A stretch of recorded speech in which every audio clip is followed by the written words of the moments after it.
और जय्यद आलिम नहीं हो सकता। इमाम हसन बसरी का ज़माना था, एक शख्स था, एक नौजवान था जिसने बहुत ज़्यादा गुनाह किया था, बहुत गुनहगार था, बड़ा गुनाह कबीरा का मुर्तकिब था। तो जब उसका आखिरी दिन और नज़ा का वक्त आ गया, जब उसे लगा कि अब मैं दुनिया से जाने वाला हूँ, तो उसने अपनी माँ को बुलाया, और माँ का इकलौता औलाद था। कहा, मेरी माँ, मेरी आखिरी आरज़ू है, मेरी आपसे आखिरी आरज़ू ये है कि आप जाएं इमाम हसन बसरी के पास, उससे उनसे जाके कहें कि मेरी नमाज जनाजा वही पढ़ा दें।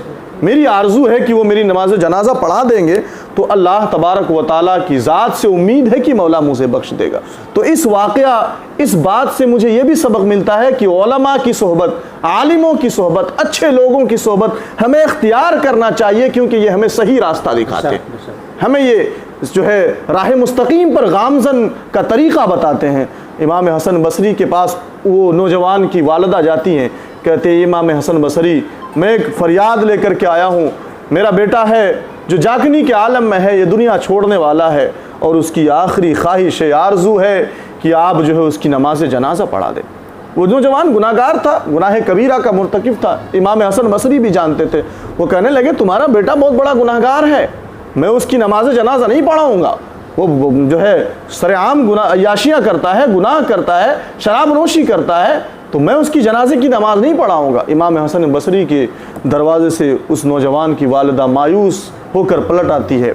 जब पलट आती है तो अपने बेटे के पास आती, बेटे ने पूछा, माँ क्या इमाम हसन बसरी राज़ी हो गए, मेरे नमाज जनाजा पढ़ाने को तैयार हो गए?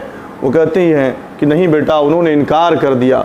वो नौजवान की बात सुने। आज मैं इस बात से लोगों को बताना चाहता हूँ, पैगाम देना चाहता हूँ कि नौजवान नस्लो, तुम भी अगर अपने जो है वक्त में, अब भी वक्त बाकी रहते रहते, सांसों के बाकी रहते हुए अगर सही दिल से तौबा कर लिया तो यकीन मानो वो अर्श वाला रब तुमसे राज़ी हो जाएगा। वो नौजवान कहने लगा, मेरी माँ, अब मुझे यकीन हो गया कि मौला मुझे बख्शेगा नहीं, क्योंकि अपने वक्त का इमाम ने मेरे जनाजे की नमाज पढ़ाने के लिए इनकार कर दिया, अब मेरी बख्शाइश नहीं है। तो सुन लो, जब मैं मर जाऊँ तो मेरे दोनों पैर पे जो है रस्सियों से जकड़ के बांध देना, दोनों पैर को, हाथों को बांध देना, और शहर के गली कूचों में घसीट करके मेरे जिस्म को घसीटते रहना, ताकि नौजवानों को ये इबरत मालूम हो और सबक हासिल हो। और उसके बाद जब देखना कि मेरे जिस्म से खून लथपथ हो जाए, मेरा जिस्म खून से लथपथ हो जाए, तो मुझे गटर में फेंक देना। अभी ये रात के हिस्से में बात हो रही थी, और बात होते होते कुछ देर में नौजवान की रूह निकल जाती है, जिस्म से जुदा हो जाती है रूह, और इंतकाल हो जाता है। जैसे भी इंतकाल होता कि फ़ौरन दरवाजे पे दस्तक होती है, जाके वालिदा दरवाज़ा खोलती है तो देखा कि इमाम हसन बसरी, अल्लाह अकबर, इमाम हसन बसरी हाजिर है। पूछा, वो कहती हैं कि इमाम, मैं अभी आपके पास गई थी कल को, लेकिन आप आने को तैयार नहीं थे, जनाजे की नमाज पढ़ाने को तैयार नहीं थे।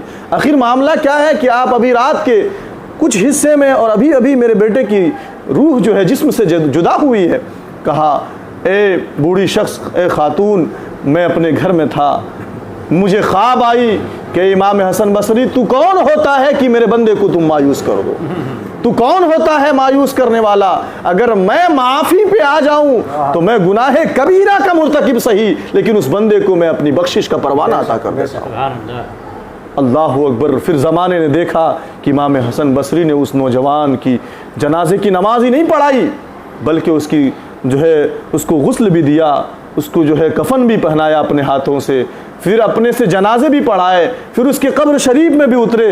तो पता चला कि एक नौजवान लाख गुनाहगार है, अगर उसने सच्चे दिल से तौबा किया अल्लाह की जानिब, तो यकीन माने अल्लाह जो है बख्शने पे आज भी बख्शने को तैयार है। लेकिन अफसोस है कि आज हम इतना कुछ होने के बाद भी बेहिस नज़र होते हैं, अल्लाह की जानिब झुकने को तैयार नहीं है।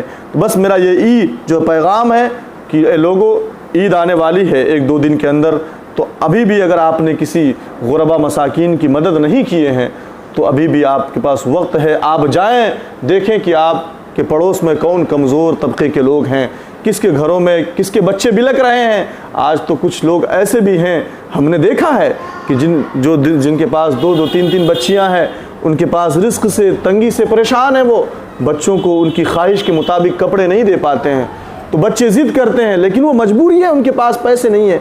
तो ऐसे में रसूलुल्लाह की बात याद आती है कि अल्लाह के नबी सल्लल्लाहु अलैहि वसल्लम ने जो अल्लाह का पैगाम लेकर के आया ज़कात का, कि आज हर मर्द मोमिन को चाहिए, हर सरमायादार को चाहिए, हर साहिब हैसियत को चाहिए कि वो अपने मालों का ज़कात निकाले और गुरबा मसाकीन का अच्छे से देखभाल करे, उनकी मदद करे। यही हमारा इस्लाम कहता है, यही हमारी तालीम कहती है। बस इन्हीं चंद